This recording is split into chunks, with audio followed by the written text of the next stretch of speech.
everyone. Welcome back. This is Monica Holt. In an industry that asks artists to be completely vulnerable every single night, what does it take to make that possible? What does it actually look like to build the kind of trust, safety, and community that lets people do their best work on stage? Today's guest has spent his career with one hand on the technical side of some of Broadway's most ambitious productions, and the other hand supporting the humans making those dreams come to life on stage. Cody Renard Richard is a production stage manager with 20 Broadway shows to his name. He's also a Tony Award-winning producer, a Columbia professor, and the founder of a scholarship program that now has put nearly $500,000 into the hands of the next generation of theater makers. Currently, Cody's keeping Ragtime running each night while spending the day getting Cats, the Jellicle Ball, ready for its Broadway bow. And boy, does the country need both of these pieces of art right now. Cody and I had a great time talking about what it really means to run a Broadway show, what it costs to perform Ragtime the night after the 2024 election, and why he believes the most radical act of leadership is also the simplest one. Let's dive in.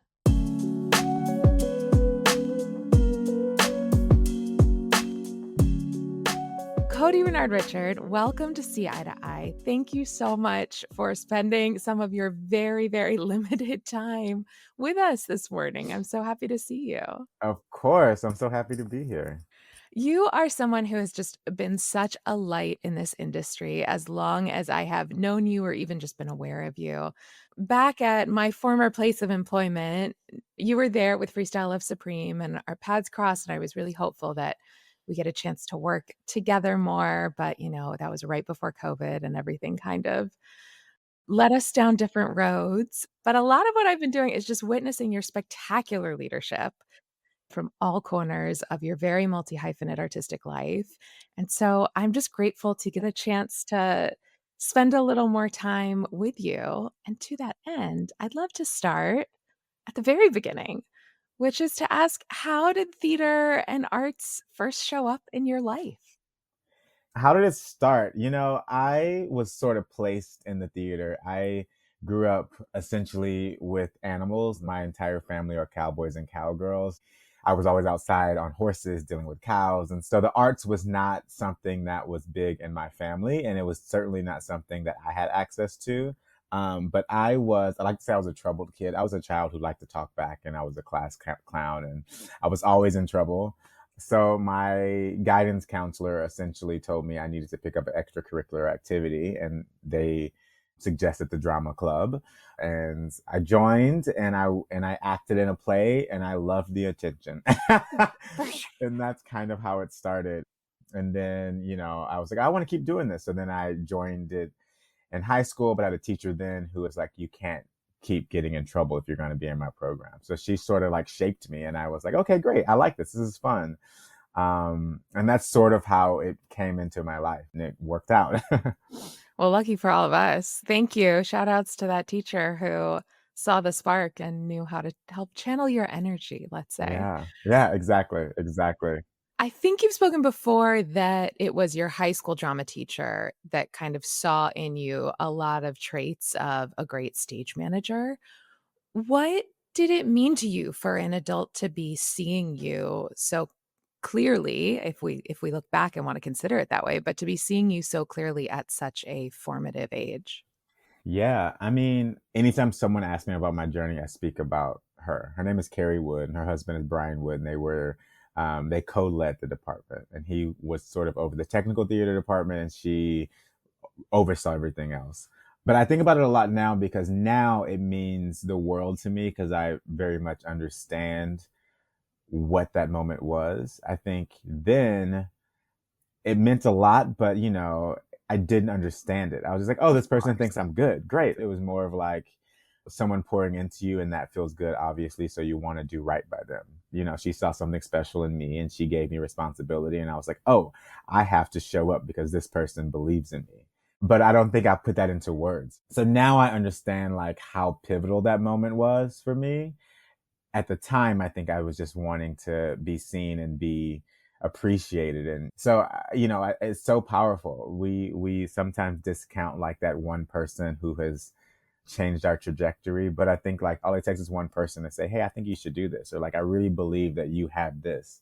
And that could change their whole life. So I'm really indebted to her for sure. I think that's so true. I can remember for me, I loved theater growing up in high school, but I didn't really know my place in it. And I was at a kind of pre-college theater program, and I forget what class we were in. It was probably for auditioning or something. And I just started asking a lot of questions about, well, why would you think that this person would be good for that role? And how do you see approaching, XYZ monologue in this situation? And that teacher looked at me. I was like, are you sure you want to act? Are you sure you don't want to be an agent or behind the scenes, helping cast? And I was like, And you're like, oh, what is those that? are jobs. Yeah. Interesting. Exactly. Do you remember, or looking back, can you see what it was about the way that you were working or the way that you were thinking that had your teacher see you in this kind of, oh, maybe stage management is a vocation that you should be learning about or exploring? Yeah, I was an only child, so I did a lot of things on my own, and I had cousins around me, but I was always the one taking charge, and I was always the one being like, "Let's do this." So I think she saw that. She saw that I was a natural born leader, someone who had incentive to want to gather people. And that has been something that has played out through my entire life. I am a nurturer of community. I bring people together. I make people feel good. And not being able to name that at a young age, but looking back and realizing that that's kind of been like my superpower in a way. It was never something I had to work towards. It was just something that I had. So I think that was probably one of the things that she really saw. Yeah, and if I may, I think that really radiates out from you, right? I think you found a way to really make good use of that in terms of not just showing people about corners of the industry that they might not be aware of, but bringing folks along with you, which is such a important piece, I think, particularly for the folks who are creating what the next generation of theater making looks like. I am curious what your first Broadway show was. So the first time I saw a Broadway show in New York City was Avenue Q. I was in college, so I came to the city and I was enamored. It was my first trip here, and I saw that show and I was like, "Oh wow, people actually do this!" Like I knew that they did, but it finally made it real for me, and that was like the thing that I was like, "Okay, I'm gonna do this." Did you know, like, looking at the playbill, was stage management clearly the thing at that moment in college? Were you also thinking about that? So I was kind of just going through college studying stage management and not fully understanding that I could have a career in it. I was like, I'll do this thing and then maybe I'll work in a theater, or like it was fun. It was never like I'm going to be a stage manager until I took my first trip to New York and I was flipping through the playbill and I was like, oh, people do this on Broadway. And obviously they do, but it was never made clear to me. And I saw it and looked at my friend who I was sitting next to, and I was like, my name's going to be in here one day. And she was like, okay. And I was like, I'm serious. And then from that moment on, every decision that I made about my career was intentional about me working on Broadway. Well, and I think what we're getting to here is the clarity of purpose that you had in that moment, I think probably fed the drive, because you have any number of great stories about the importance of just asking, right? You don't get what you don't ask for, so you might as well send the cold email, follow your gut, reach out for help. Absolutely. This is actually a really good story. So I graduated high school and I was getting ready to go to college. And I was like, I have to get an internship before I go to college because I'm going to be behind. I don't want to go to this college and be the only one who hasn't stage managed for real. So I got an internship at the Alley Theater in Houston. I was like a PA, essentially, like a stage management PA intern.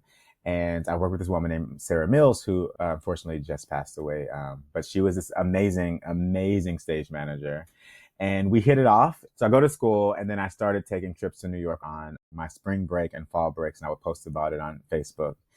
And when I graduated college in 2010 and I was working in St. Louis, and I get a email from Sarah, who I have not spoken to in almost 3 or 4 years.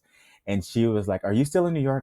I'm coming into town with this Cirque du Soleil show at Madison Square Garden, and I'm looking for a stage manager.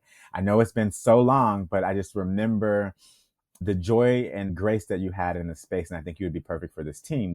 And the contract started in October, and the show that I was doing in St. Louis ran through October.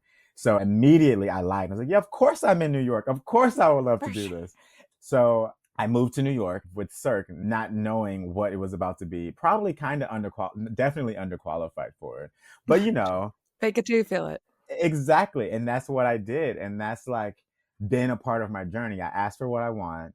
I say yes to the impossible because you never know where it's going to lead. And that show taught me so much. And I'm so grateful that, I took a leap and was just like, yeah, I can do that. So that's kind of been like being fearless and asking because what's the alternative? You pass it up because you want to stay in the place that you are. So I think about that story a lot because that's been like the catalyst for why I ask for things because you never know what's on the other side of it. I think it's so good to hear that because for folks starting out, I think there can be this like hesitancy to reach out or to go for it, the fear of the unknown. And I think you're such a brilliant case of how you move past that fear and just Yeah. keep asking and keep going because as you said, you never know what's going to be through or on the other side. Yeah. I remember being young and I was relentless with how I emailed people. Anytime a show was announced, anytime I would see something I was remotely interested in, I would email them. And sometimes people would respond and sometimes people didn't. And I learned very quickly to not take it personal. If I sent maybe 200 emails, maybe 50, 40 people have responded. So like the ratio of that can be daunting, but you have to put yourself out there. So many good lessons in what you just said, including just to name it a little more, pay attention to what's happening in the field so that when you're reaching out informed too. Because if it's going to be 2 out of 200, you want it to be clear who you are and why you're asking. Absolutely.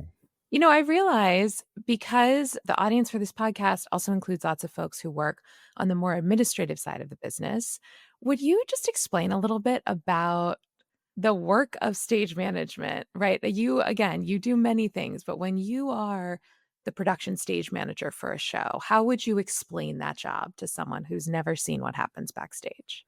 Yeah, I mean, we are in the weeds making the thing. And that's what I love the most about my job is that we are the leader of the space. We help set the tone along with the director. We do the schedule. We coordinate the technical aspects of the show in terms of where things go, where things are preset, how things move on and off. We call the show, which when a show is in performance, we call all the cues that you see happen. So anytime a light changes or anytime a piece of scenery moves, we help rehearse the cast. So while the director is giving them blocking, we sort of support the director in that to making sure that people understand where they need to be and how they get from point A to point B and where they find certain things. There's a lot of conflict management. There's a lot of, dealing with interpersonal things with people. I have relationships with the managing director, folks on the admin side, as well as the cast and the designers and the crew and the front of house staff, like anybody who is working on the production at some point I have to interact with them.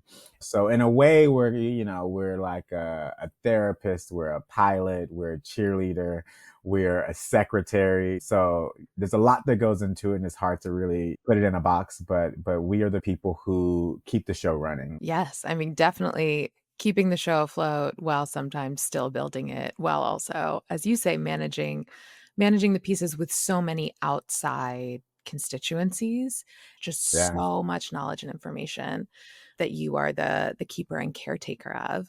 I would imagine also you are at the core of kind of the trust and emotional safety of every environment you walk into, sometimes really time pressured.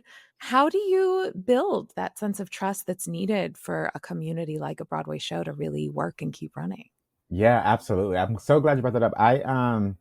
I love that component of stage managing and also it's sort of built into how I lead. From day one, I try to tell people who I am and what they can expect from me. And in return, I ask them, like, this is what I expect from you. And we should work hard to meet each other there. I understand that trust is something that is earned and not given from the beginning. But in order for me to do my job, I have to trust you and you have to trust me. So I try to like lay out like how I work so people understand that I have their backs, that I'm looking out for them. And yes, there are all of these rules. And yes, there are all of these benchmarks and timelines that we have to hit. But along the way, you have to feel safe so you can be successful for us to hit those benchmarks. And if at any point along the way, you feel like you're not being heard or taken care of or seen in your fullness, let me know so we can figure out how to make that happen. And sometimes it's successful and sometimes it's not. And sometimes it's about the business and we have to figure out how to just do the business. But I really try to make sure that humanity is on the forefront. I'm very fortunate now, and I say this all the time, that I don't care to work with anybody who values don't align with mine anymore, especially when I'm creating a musical or creating any type of artistic or theatrical piece. And I say that because in the arts, we ask people to bring their humanity to the room. We ask people to be so vulnerable. And if we're doing that, I don't want to be in a space with people who are assholes. I don't want to be in a space with people who don't value humans. I don't want to be in those situations.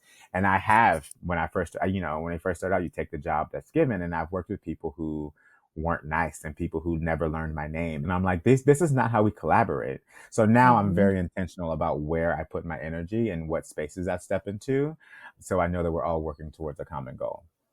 I'm so glad for you to name that. The no assholes rule of it is something that I do feel like there is a really strong contingent of us who are maybe, pulling up the folks behind us and making sure they're in an environment that can maybe be even more positive than what any of us experienced. Absolutely. I'm grateful for you to name that. You have been in a stage management role for a litany of Broadway shows, the Tony Awards, but I would be remiss not to mention that you are with Ragtime right now on Broadway, which obviously has received such acclaim. We know this cast of folks and the whole company and, creative team is doing something incredible in a moment in America that really called for it. And I'm interested in how it feels to be in that space right now with a show like Ragtime, but also technically taking a show that was at City Center a year ago and moving it to Broadway in this way, and how you think about resetting as part of the reunion of bringing the show back together. Yeah. Ragtime is such a special production, and so many people have a connection to it. If you're a theater nerd, you've been listening to this music forever. No matter the generation, you've heard some of these songs, and everyone, the first thing people say is, "Oh, I love that score." Is this such an epic, beautiful score? And musicals are expensive, so people don't necessarily do epic musicals anymore. So we rarely get this big sweeping grand thing on Broadway. And with Ragtime, it was such a magical experience. And there were two moments of it at City Center that are moments that I'll never forget. First was the invited dress rehearsal. I was calling the show from out front of house, which normally I'm backstage, but I was in the house. We were still sort of in the technical rehearsal process. So we were still building the show. But we invited, maybe 500 or 600 people to come to the invited dress rehearsal before we opened to the public. And I never felt energy like that in a space. And I think because we were on the precipice of the election and people knew what this show was about and people were coming and hoping to get some hope. The energy was so palpable. It was wild. And we did the opening number and like it was only 500 people, but it felt like it was like 50,000. How loud it was. And it gave me, it was crazy. It was so crazy. So that was a moment at City Center. And then the other moment, and not to get crazy political, but we had to perform the show the night after the election. And that was one of the hardest days, having to come to the theater. And it's also like we were talking about care a second ago. How do you provide space for people while you are trying to navigate the feelings of the results of the election and then having to step out on stage and do a show that is so politically charged as Ragtime? I'm getting chills just thinking about what you all had to go through that night. It was honestly beautiful. It was cathartic for a lot of people. Hearing the cast say they looked out into the audience and just seeing so many people moved by what was happening, people who were shaking. Like it was such a wild experience. And it's a reminder that art heals and art moves and art is needed. Yes. And there's space for art that makes a difference. It doesn't all have to be the fluffy thing that makes you feel good. Sometimes art that makes you think can move you even more, you know? So it was really beautiful to be a part of that. None of us knew it was moving to Broadway, but none of us didn't know it was moving to Broadway. Like, you know what I mean? Like, Sure. there was like all roads pointing to like this thing was special and it needed to live on beyond these 2 weeks at City Center. So when they were talking about it, Leah, our director, called me being like, "We're moving. Can you make yourself available?" And I was like, "For this, yes. This will be my last time doing Ragtime. It is such a hard show to do. It's traumatic for Black people hearing those words, watching what happens. It's a lot, and I do think the show is beautiful, and I do love the show, and I'm so proud to be a part of it. I had to be a part of this production on Broadway, knowing how special it was at City Center. The cast, Lear, and also knowing that my DNA was a part of making it before. Like, I needed to see it through, and I needed to help build what this needed to be. So it's special, and I don't take the responsibility lightly. And it's amazing to be a part of something like that. So it's been a beautiful, beautiful experience, but you know, it's a lot. Thank you. Thank you for the care that you and the whole company have given. Yeah. I mean, it's also like the power of community, you know. When I'm not calling the show, I go into the VOM and I watch the opening number, and just to hear the eruption from the audience nightly. There's never a night where the audience is not giving the company an extreme amount of love. And you don't get that all the time. Well, now I just want to do a mini series hearing you talk about every show that you've stage managed, but for the sake of telling a fuller and complete story, I do also want to talk about the fact that at a certain point, you know, you were continuously moving in the stage management lane, but that wasn't the only lane you were working in. Do you remember, for instance, when did you start getting more curious about also working on the producing side? Yeah, I really am going to credit the pandemic to me expanding my interests. I think for so long I was so intentional about stage managing. And then it was about becoming the production stage manager. And then it was about, doing bigger shows and doing this and doing that. And the pandemic allowed me to kind of sit back and really understand what Cody, does as a stage manager, which means that I'm doing a lot of other things and not really naming that. And how do I capitalize on all these things that I do as a stage manager? And like, where else does that manifest? Like, what are my other dreams? Like, what else? And as I was thinking about that, and it's so interesting because like you're always in the right place and people are always looking out for you, say what you want and it comes back. I was thinking about this and just like trying to figure out what I want to do. And I got a call from a producer. His name is Cody Lasson. And he was coming on to produce Thoughts of a Colored Man, which was one of the first shows to come back from the pandemic as well. And he was like, your name keeps coming up and everyone's like, Cody should be a producer. Have you ever thought about it? Like, do you have time to talk to me about what this entails? I was like, of course, let's talk. And we sort of talked about what all it meant to come on as a co-producer. And like, yes, it's raising money, but also it's working with the team in ad meetings and helping them figure out how to craft and put teams together and all of that.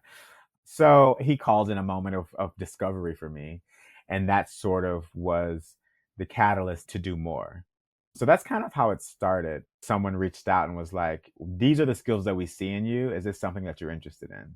Yeah. Much like my teacher in high school being like, these are the skills that I see in you. You need to do this. But you were open to it. And Absolutely. right, that's half the battle, being open to that. You, as we've talked about, you've always been really committed to opening doors for others. In 2020, you created the Cody Renard Richard Scholarship Program. What was stirring for you personally in that moment that compelled you to say, now's when we Yeah. launch? So much was stirring for me, grief, looking for hope, just having time to sit with my thoughts. It helped me put into perspective what was important for me. So that's kind of how this program was birthed. For years, I knew I wanted to sponsor a student from my alma mater. Like, I was going to give them $1,000 a semester and I was going to be their mentor. And that was going to be the thing that I wanted to do. And that's how I was going to give back. And in because we had this time, I called my friend. I was like, this is the time. I'm going to do it now because I need to feel active. I need to help someone. I need to be an impactful person in somebody's life. Like, I need to give, you know. And she was like, well, you've never had an issue with dreaming big. So why are you stopping here? Dream bigger. And I was like, okay. But she's right. Like, everything I asked for is grand. So that's when we started dreaming up this program. I was like, okay, well, then it needs to be bigger than just one student. And then I called a friend of mine who was working at the Broadway Advocacy Coalition, and he was like, I would love to partner with you on this. And that's really what like kicked it off. I think about how when I first moved here and how I never saw a mentor that looked like me, and how for the better part of 8 years, I was usually the only Black stage manager on the team, or I was the only Black person in the room sometimes. So thinking back on those moments, I'm like, I want people to have someone to look to. I want people to understand that like if I made it through this, you can. And I wanted to give people the resources that I didn't have, that I wish I had when I moved here. So that was like the whole thing, is like I want to give students who look like me and other students of color the access to this business that they traditionally would not get. Hmm. Do you know how many students total you've had come through I the program? do. We're going into our 6th year, which is wild. And we've had 55 students come through the program. Wow. And in the first year, we gave out $1,500. And then the second year, we gave out $4,000. And now we have committed to giving out 10 grand to each student. So each year, we give out $100,000 in scholarship money. So now we're almost at, 500 grand in what we've given out to students, which is insane.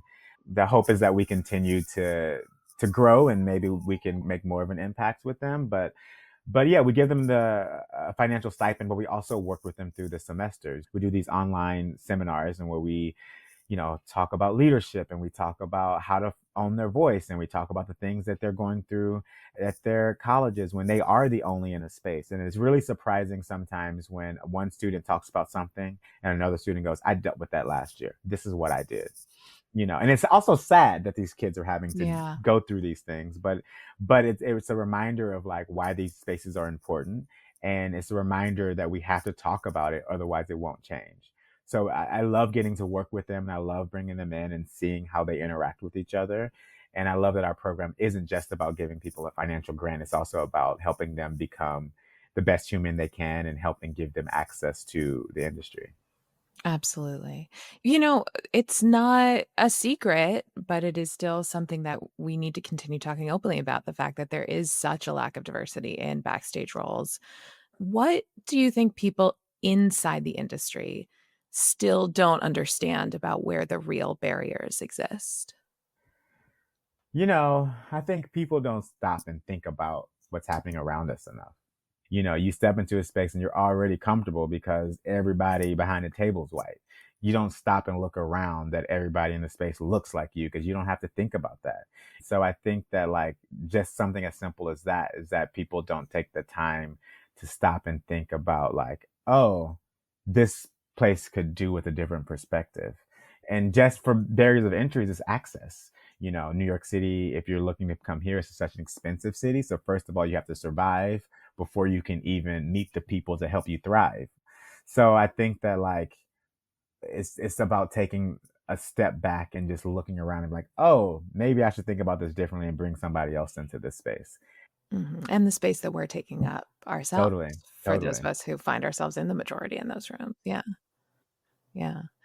If you could say, talk to a young person today who doesn't see a place for themselves in the theater, what would you want them to know? Wow. I think I would just say that you can and you belong.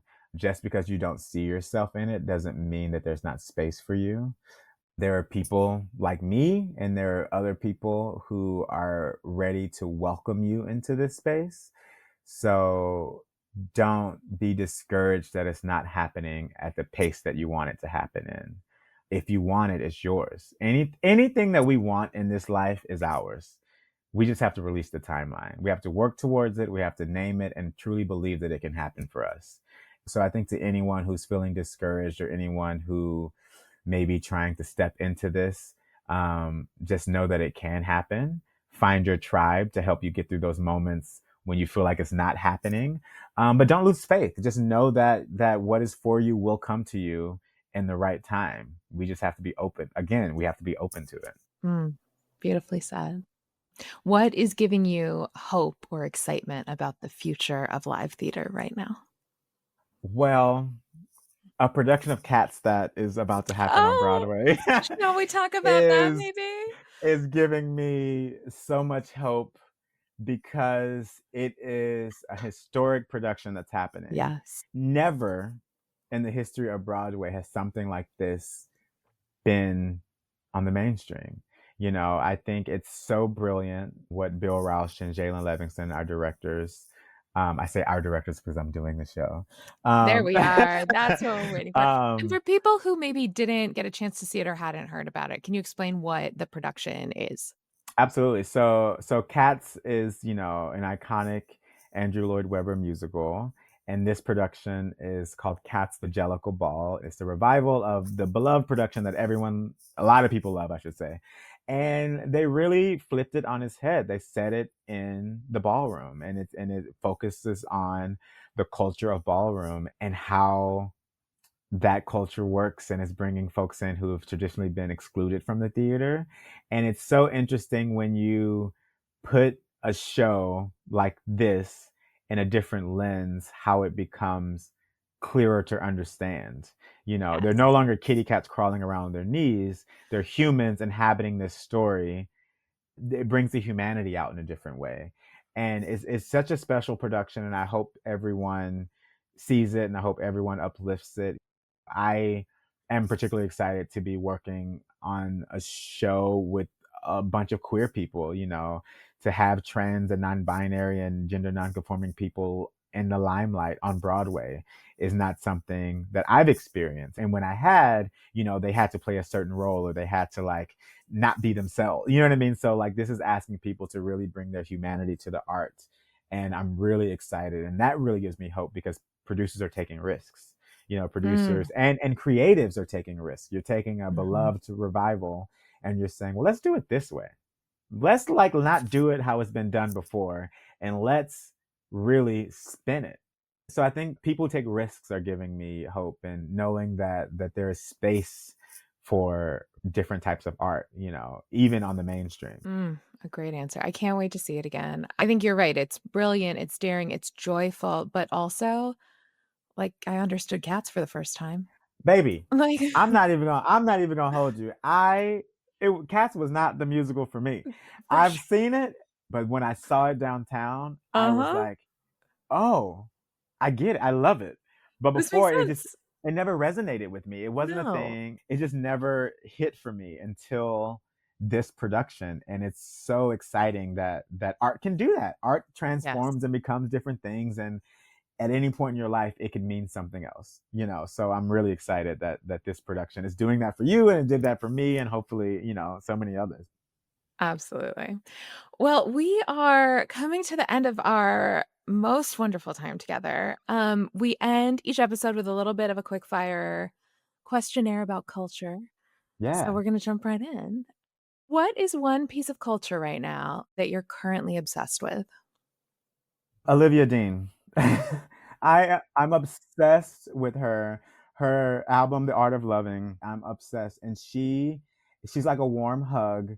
I'm just such a fan of her right now. I love what she did with Ticketmaster when they were reselling her tickets, and she was like, this is crazy. I'm not charging that much for tick.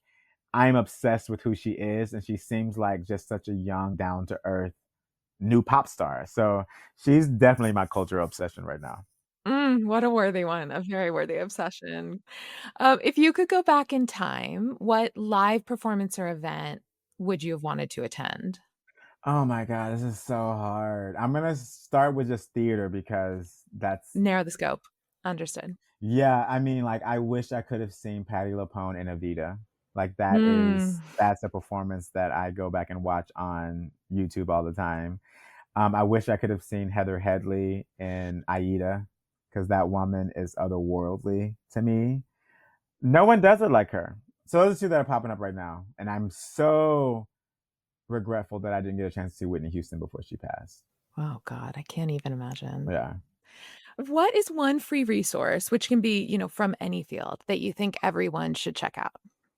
There's a theater directory called Rise Theater Directory, which highlights a bunch of young artists of color who are looking to get into the theatrical fields. And I think it's just such a great directory because anyone can sign up for it. If you're looking for, a musician, if you're looking for a director or a lighting designer or whatever, it really like puts a lot of folks in this directory. So I think that's a really great resource for people who are looking to diversify teams or just looking to find new talent.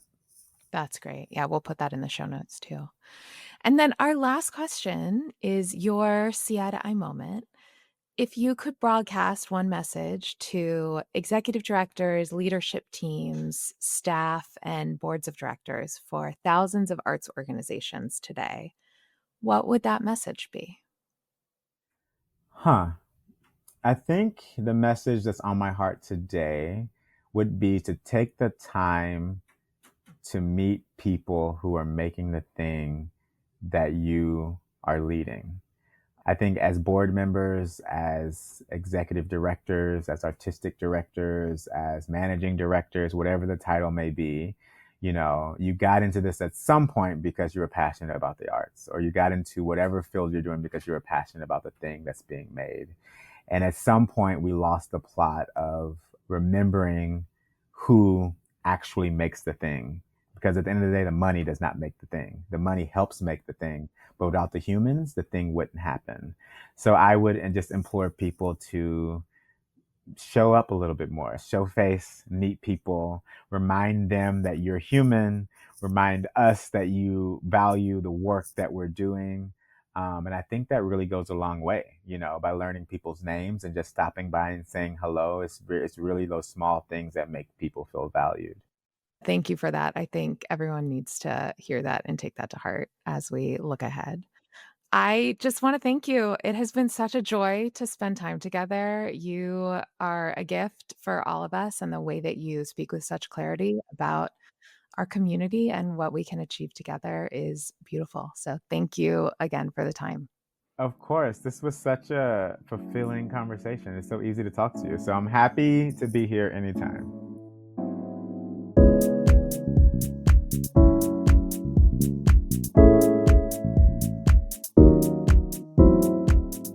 Thank you for listening to See Eye to Eye. If you enjoyed today's conversation, please take a moment to rate us or leave a review. A nice comment goes a long way in helping other people discover the show. And if you haven't already, click the subscribe button wherever you get your podcasts. We've got some great episodes coming your way, and I wouldn't want you to miss them. A huge thanks to our team behind the scenes, including Karen McConerty, Yayi Stem, Stephanie Medina, Jess Barabee, and Rachel Purcell Fountain. Our music is by Who is Uzo. Don't forget to follow Capacity on Facebook, Instagram, LinkedIn, TikTok, and YouTube for regular content to help you market smarter. You can also sign up for Capacity's newsletter at capacityinteractive.com. And I hope you'll reach out to us to let us know who you'd like to hear from next on See Eye to Eye. I'm Monica Holt. Thanks for listening.